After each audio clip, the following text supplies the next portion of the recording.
നടൻ സൗബിൻ ഷാഹറിന്റെ ഉടമസ്ഥതയുള്ള പർവ ഫിലിംസ് കമ്പനിയുടെ സാമ്പത്തിക സ്രോതസ്സിൽ ദുരൂഹതയുണ്ടെന്ന് ആദായ നികുതി വകുപ്പും. മഞ്ഞുമ്മൽ ബോയ്സ് സിനിമയുടെ കളക്ഷന് ആനുപാതികമായ നികുതി കമ്പനി അടച്ചില്ലെന്ന് ഇന്നലത്തെ പരിശോധനയിൽ കണ്ടെത്തി. 242 കോടിയാണ് മഞ്ഞുമ്മൽ ബോയ്സ് നേടിയത്. കമ്പനിയുടെ സാമ്പത്തിക സ്രോതസ്സിനെ കുറിച്ച് അന്വേഷിക്കണമെന്ന് ഇഡിയും ആവശ്യപ്പെട്ടിരുന്നു. അല്ലമീൻ ചേരുന്നു വിവരങ്ങളുമായി. അല്ലമീൻ, ഈ പർവ ഫിലിംസ് കമ്പനിക്കെതിരെ നേരത്തെയും ഇത്തരത്തിൽ ആരോപണങ്ങളുണ്ടായിരുന്നു. ഇപ്പോൾ വലിയ ദുരൂഹതയുണ്ട് എന്നാണ് IT വകുപ്പ് കണ്ടെത്തിയിരിക്കുന്നത്. അന്വേഷണം ഏത് രീതിയിൽ പുരോഗമിക്കുന്നു? എന്തൊക്കെയാണ് കണ്ടെത്തലുകൾ?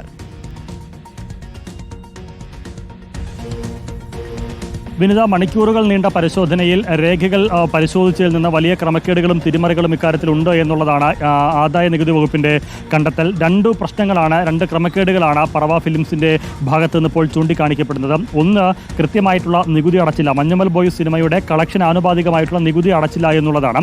വലിയ കളക്ഷൻ ലഭിച്ചു എന്നുള്ളതാണ് സിനിമയുടെ അണിയറ പ്രവർത്തകർ അറിയിക്കുന്നത്. എന്ന് മാത്രമല്ല, കേരളത്തിനകത്തും പുറത്തും തിയേറ്റർ കളക്ഷൻ വലിയ രീതിയിലുണ്ടായിരുന്നു. അതിൽ തന്നെ തമിഴ്നാട്ടിൽ നിന്നുൾപ്പെടെ പല തിയേറ്ററുകളിൽ നിന്നും ലക്ഷങ്ങളുടെ കളക്ഷൻ ഉണ്ടായതായ രേഖകളിൽ കാണിക്കുമ്പോൾ ആ തിയേറ്ററുകൾ പലതും പക്ഷേ കാലിയായിരുന്നു എന്നതടക്കമുള്ള വിവരങ്ങൾ കൂടി പുറത്തു വരുന്നുണ്ട്. അതിൽ നിന്നാണ് കള്ളപ്പണ ഇടപാടെന്ന സംശയത്തിലേക്ക് കൂടി ഇഡിയും കേന്ദ്ര ഏജൻസികളും എത്തുന്നത്. അങ്ങനെ ഒന്നുകിൽ വലിയ രീതിയിലുള്ള കളക്ഷൻ നടന്നിട്ടുണ്ട്, ഒന്നുകിലല്ല കളക്ഷൻ നടന്നിട്ടുണ്ട്, അതിൻ്റെ രേഖകൾ പിടിച്ചെടുത്തിട്ടുണ്ട്. പക്ഷേ സമീപകാലത്ത് മലയാള സിനിമകൾക്ക് ലഭിച്ചതിൽ വെച്ച് ഏറ്റവും വലിയ കളക്ഷൻ മഞ്ഞുമ്മൽ ബോയ്സിന് ലഭിച്ചു എന്നുള്ള രേഖകളാണ് അന്വേഷണ സംഘത്തിന് ലഭിച്ചിരിക്കുന്നത്.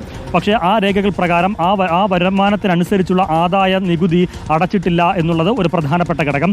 മറ്റൊന്ന്, പല കണക്കുകളും ഈ വരുമാനം അല്ലെങ്കിൽ കളക്ഷനുമായി ബന്ധപ്പെട്ട കണക്കുകളിൽ തിരിമറി കാണിച്ചുകൊണ്ട് കള്ളപ്പണം വെളുപ്പിച്ചു എന്നടക്കമുള്ള ഒരു പരാതിയും ഒരു ആക്ഷേപവും കൂടി ഉയർന്നു വരുന്നുണ്ട്. ഇതുമായി ബന്ധപ്പെട്ട നിരവധി രേഖകളാണ് കഴിഞ്ഞ ദിവസം ഇൻകം ടാക്സ് പരിശോധിച്ചത്. അതിനു മുമ്പ് ഇഡിയും പരിശോധന നടത്തിയിരുന്നു. ഏതായാലും ഈ വിഷയത്തിൽ സൗബിൻ ഷാഹറിനുൾപ്പെടെ വിശദമായി ചോദ്യം ചെയ്യാനുള്ള തയ്യാറെടുപ്പിലാണ് IT ഡിപ്പാർട്ട്മെന്റും അതുപോലെ തന്നെ ഇഡിയും. അതിൽ നിന്ന് എന്തെല്ലാം ഈ ആരോപണത്തെ സാധൂകരിക്കുന്ന തരത്തിലോ അല്ലെങ്കിൽ അതിനെ ന്യായീകരിക്കാൻ തക്ക തരത്തിലോ ഏതെങ്കിലും തരത്തിലുള്ള രേഖകൾ സൗബിൻ ഷാഹറിനും സിനിമയുടെ അണിയറ പ്രവർത്തകർക്കും നൽകാനാകുമോ എന്നുള്ളത് പ്രധാനമാണ്. പർവ ഫിലിംസിനെതിരെയും അതോടൊപ്പം തന്നെ മഞ്ഞുമ്മൽ ബോയ്സിന്റെ വിതരണ കമ്പനിയായിട്ടുള്ള ഡ്രീം ബിഗ്സ് എന്ന് പറയുന്ന കമ്പനിക്കെതിരെയുമാണ് ഇപ്പോൾ പരാതി. ആ ഓഫീസുകളിലാണ് കേന്ദ്ര ഏജൻസികളുടെ അന്വേഷണം നടന്നിരിക്കുന്നത്.